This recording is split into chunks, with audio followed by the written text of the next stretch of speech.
பந்தாடிய Punjab, பதறிய Kolkata. IPL போட்டியில் கொல்கத்தா பஞ்சாப் அணிகளுக்கு இடையே நேற்று நடந்த ஆட்டம் ஐபிஎல் வரலாற்றில் முக்கியமானதாக குறிக்கப்படும். 111 ரன்களை மட்டுமே அடித்து வாழ்வா சாவா போராட்டத்தில் இருந்த பஞ்சாப் அணி கொல்கத்தா அணிக்கு ஒவ்வொரு பந்தையும் குண்டு வீசுவது போல் வீசி 95 ரன்களுக்குள் வீழ்த்தி வெற்றியை ருசித்துள்ளது. இம்பாக்ட் பிளேயர் விதி அறிமுகப்படுத்தப்பட்ட பிறகு கடந்த 3 ஆண்டுகளில் ஐபிஎல் போட்டியின் போக்கை பேட்டிங் செய்பவர்களை தீர்மானித்து வருகின்றனர்.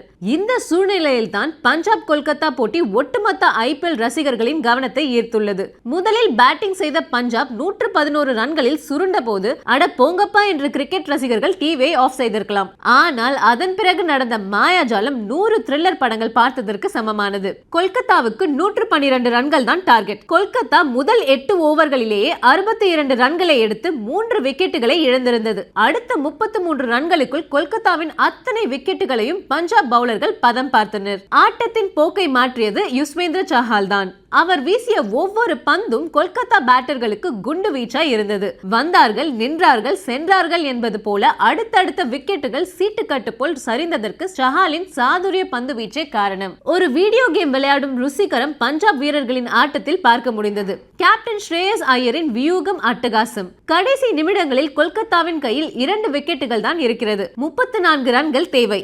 அப்போதும் கூட சஹால் அலட்சியம் காட்டவில்லை. லப்டப் எகிரிய இதயத்துடன் பேட்டிங் செய்த ரசலுக்கு சிக்ஸர் ஆசை காட்டி துவம்சம் செய்வது போன்றுதான் பந்தை வீசினார். சஹாலுக்கு காயம் ஏற்பட்ட போதும் அவரது ஒவ்வொரு சுழலும் அட்டாக்காக தான் இருந்தது. முதல் 4 விக்கெட்டுகளையும் ஸ்லிப் வைத்து டைட்டாக ஃபீல்ட் செட் செய்துதான் வீசினார். அதே போல் கடைசியில் ஹர்ஷ்தீப் சிங்கும் யான்சனும் ஓவர்களை வீசி கடைசி 2 விக்கெட்டுகளை வீழ்த்திய போது மொத்த ஸ்டேடியமும் பரபரப்பானது. போட்டியின் இறுதியில் 95 ரன்களை மட்டுமே எடுத்து கொல்கத்தா பஞ்சாபிடம் சரணாகதி ஆனது. பஞ்சாபின் வெற்றி பவுலர்கள் கொண்டாட வேண்டிய வெற்றி. இதற்கு முன் சிஎஸ்கே அணி 2009ஆம் ஆண்டில் பஞ்சாபுக்கு எதிராக 117 ரன்களை இலக்காக நிர்ணயித்து அதில் 24 ரன்கள் வித்தியாசத்தில் வென்றதே குறைந்த இலக்கில் கிடைத்த வெற்றி. அந்த 16 ஆண்டு கால சாதனையை இப்போது பஞ்சாப் தனது வசமாக்கியுள்ளது.